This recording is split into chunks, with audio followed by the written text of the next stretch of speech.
the third speaker, and this is also very hybrid experience, and that is Mrs. Putri Sarisuci, MSc, Master of Science. And can I say, hello, Mbak Putri, apa kabar? Hi, Medisi. Yes, as I said before, Mrs. Putri now is a strategic assistant to CEO at Zurich Insurance Company in Indonesia. And it's just a short profile from myself. I knew Mrs. Putri when she was sort of 18 years old. So basically, she was just fresh graduate from the high school in Indonesia, and her parents sent her to England without any clear expectation at the time. Just you need to go to UK, you can do something there, and voila. Mrs. Putri, where are you? Can I have your opinion? Where are you now? I cannot see you. Oh, hi, Medisi. Can you see me now? So tell me your journey from into, and then you did your undergrad in media journalism or something, and then you got scholarship from Swedish government. The rest is history. Please share with us, Putri. Sure, Medisi. Hello, everyone. My name is Putri, and just like Chitra and Medisi, I also went to Newcastle University. But as Medisi mentioned, I did my bachelor degree there. I did media communication and cultural studies. And since I came from a public high school, I also need to do a foundation for a year in humanities and social science. And just a little correction, I wasn't even graduated yet, actually. Oh, so I wow. I was still 16, 17 years old at that time. Yes. And I definitely agree with Chitra and Fadli that it's all started with a dream. So back then, I also had a dream that I wanted to explore the world. It may sound very simple, but that simple dream actually brought me to a lot of countries. So don't dare to have a dream. And when I said I have a dream, I want to realize it. So I told my parents that, Mom, I wanted to study abroad. What do you think of it? And I was so fortunate because my parents, they were very supportive, and they said to me, sure, if you want to go study overseas, just go for it if that's what you want, but only if you can get a scholarship. So that was my first challenge. As we know, there are not so many scholarship opportunities, especially for undergraduate program. Yeah. But that doesn't mean we cannot get one, especially if we work hard enough. So eventually I got 2 offers. The first one is from a college in New Zealand, where they offered me 100% off for the tuition fee. And the second one is from Newcastle University in cooperation with Into Foundation, and they offered me 50% off for the tuition fee. So if I was only comparing about the fees, I would probably choose New Zealand. But there were many other things that I also put into considerations, like the university ranking and reputations and the facility, education system, the learning environment, and so on and so forth. So after a thorough research and further discussion with my parents, I finally chose Newcastle. And it turns out to be one of the best decisions I've ever made in my life.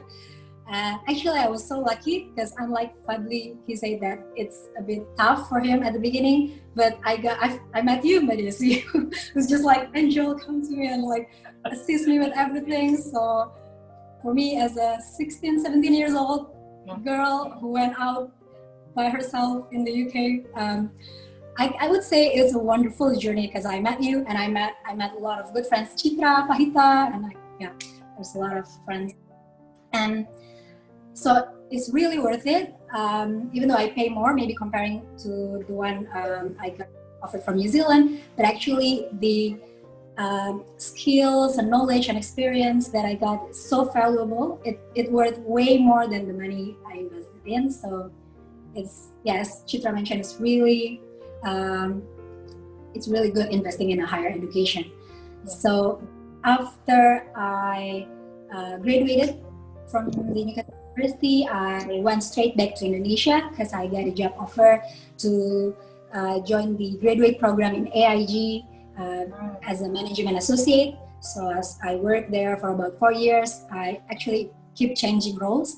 Right. And then my latest role is strategic assistant to CEO in Zurich Insurance Indonesia. And after a few years working, I decided that I wanted to continue my master's study. So I started to look online, like doing little research about master's program. But this time I wanted to study in other country besides UK because I did stay there for 4 years. I wanted to have new experience. Yes. And so I came across this particular subject that I'm really interested in. It's a combination of leadership, business management with sustainability, and it's in Sweden. And they also offered a scholarship program for international students. So also just to correct, but you see, I didn't get the scholarship from the Swedish government, but from the university itself. So it's from Blekinge Teknik Hochschule in Karlskrona. Right. And I got 75% off for the tuition fee. So it's a really good deal. Yes. Even if I'm comparing it with maybe masters in Indonesia, it could be kind of the same maybe, or so it's really worth it. Since it's only 1 year course, so it's also, we just need to pay one-time tuition fee, and yeah. Sure. And you learned the Swedish, not just IKEA, right? The Swedish language, Putri, can you say something? My favorite word in English is fika, of course, if you know what fika. Fika is a culture where like all Swedish people like to do fika maybe 3-5 times a day. Fika is just like tea time maybe in the UK. So even when we are studying in Sweden, we need to have fika break. So that's my favorite word. Another one would be lagom. Lagom is also a Swedish expression, actually similar like in Japanese. Like, I don't know what's in Japanese, but lagom means you need to be in the middle, not too high, too low. So just modest. Just enough. That's the right word. Right. Putri, from your undergrad to your master, you chose different subject. And so I can say that this non-linear program, you started from media and then you jump into business and much more focusing on sustainability.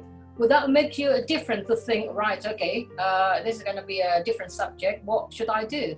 How was your preparation during that time? So back then, my decision after I graduated from my undergrad study, I didn't want to continue master right away because I wanted to find out more about my passions, my interests, and my future ambitions, like what I want to be in the future, what I want to contribute more. So I'm still in the exploring mode after I graduated. That's why I keep jumping roles and working in a corporate world. And even though my day-to-day work is related mostly on a strategic, like organizations, visions, and projects and that kind of things, but I always have this passion in the CSR kind of thing. So even though I work from Monday to Friday, even during the weekend, I also volunteer to teach a group of blind people traditional salmon dance. And at work, I was also active leading their CSR program. So I always have this sustainability passion. And even because of that, I was also appointed to be the Zurich Sustainability Champion, where I then sent to Chicago to attend a conference. And I got an award. So that's actually what inspired me to learn more about sustainability. And I know Sweden is very famous with sustainability, so I go for it. Brilliant story. Now, talking about the learning system, you were educated by the UK for at least 4 years for your undergrad, and then you moved to Sweden. Was it slightly different in terms of the learning style, or is there any specific Swedish things that you didn't get from the UK? Yeah, it's actually quite different. Like in the UK itself, I think it's very formal and it's more into research based. So we need to do a lot of research. As a student, we are expected to be able to create our own hypothesis, have good analytical thinking, and we need to read a lot of books and journals, and we need to all the boring stuff. Yeah, yes. And the type of class is also lecture and seminar. Yes. But which is good. I mean, we are also encouraged to have good research skills and that analytical skills. But in Sweden, it's a bit different. I was actually a bit surprised because they're less formal. So they don't really have lecture type of class. They usually have a group discussion, like we're sitting in a circular mode, and then we sometimes sit on the floor, sometimes we study outside at the park. And they are really into participatory approach where they will encourage their students to have dialogue and group presentations. And even I did my final dissertation in group. So you can imagine, it's a different challenge. And it's not as easy as it seems, but that's how they really into, less formal way of learning. And they're also, I think I could say, more practical. Like, so they don't only teach you about the theory, but they let you apply it in real life, like connect you with the organization and try and ask you to apply the theory that you learn by yourself. So that's what I found. There's a difference between that. To be more pragmatic. Yeah. So you truly gained the hybrid educations, from Indonesia, from the UK, and also from Sweden. And now it's your turn to put all of the knowledge and information into practice in your current, let's say, work in Zurich, isn't it? Yeah. Right. Sure. Yeah. And can you say something in Swedish again? Say something, UNIMATRIX, all the best for you and wish you all success in the future. Come on, Putri. Do the IKEA ways. Come on. I don't know. I mean, I stayed there only for a year. Right. And actually, in my class, there's also a bit different. Like, I think if you're studying in the UK, yes. I don't know if you're studying when I did my bachelor degree, I will be the minority because majority will be the British residents, right? But when I studied in the Sweden, we are 50 people and we're coming from 35 different countries. Oh, so wow, fantastic. Very diverse. Yes. Wow. All right, okay. Now, thank you very much, Putri.